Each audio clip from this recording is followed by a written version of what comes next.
Hello, Sweetness in Seattle 206 here, back with another sweet spot for your day. All right, September 15th, here we go. So, whatever question is in your mind or heart right now, take a deep breath. Get grounded, focus on how you're connected to the earth and how it supports you, how you're loved and supported. Think about your answers. Think about your questions. I know you probably have a lot of answers too. And the answer to your question is, in tones, 1 Corinthians 10, and these are excerpts from the verses 21 and 22. So it's just portions, but it says, "Ye cannot drink of the cup of the Lord and the cup of the devil. Do we provoke the Lord to jealousy? Are we stronger than he?" So, what does it mean to drink from the cup of the Lord, and what does it mean to drink from the cup of the devil? Okay. So, it's probably pretty easy to think of drinking from the cup of the Lord. Obviously, this is kind of also kind of tying into like being worthy to participate in communion sacrament or whatever that ordinance is in your particular religion, where you remember the sacrifice of the Savior. But the cup of the devil, there are lots of cups of the devil. In 1 Corinthians 10, which is where a lot of these answers for this series came from, he does talk about like if you're at someone's home and you know that the food they are offering was given as an offering or is to celebrate some deity or energy with idolatry, then you don't want to partake of that. He says don't do it. So how could that apply to people who aren't in Corinth during this time, the very beginning of the AD section of history? It could also mean that if you want things to go right for you, you don't want to participate or partake of things that you know are going to defile your temple. I think you know what the answer is in your heart. You can be quenched in many ways. If you thirst, you can thirst after righteousness.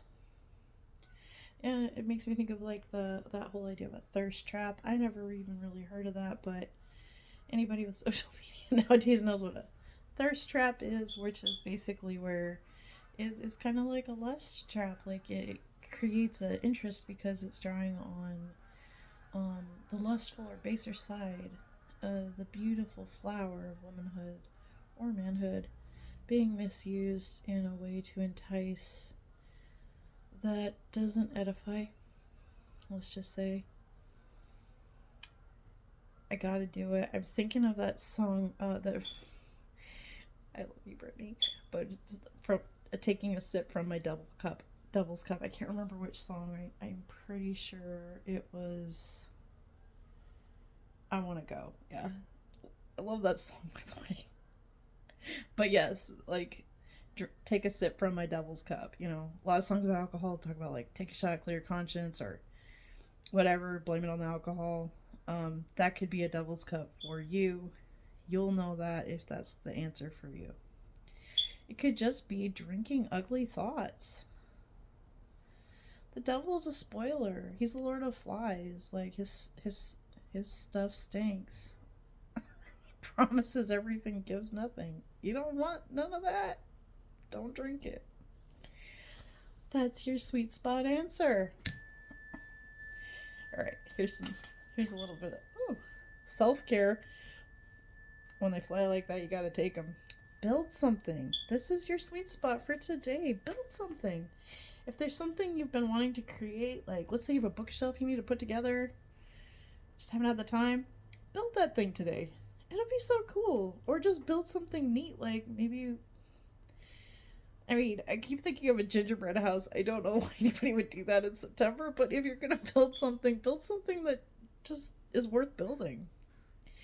Maybe you know what you're supposed to build. In fact, I'm pretty sure you do. Okay, so that's your sweet spot. And then, so for today, from our lovely Dear and Greatly calendar, we have on the 15th, the person who says it cannot be done should not interrupt the person who is doing it. Such good motivation for everyone.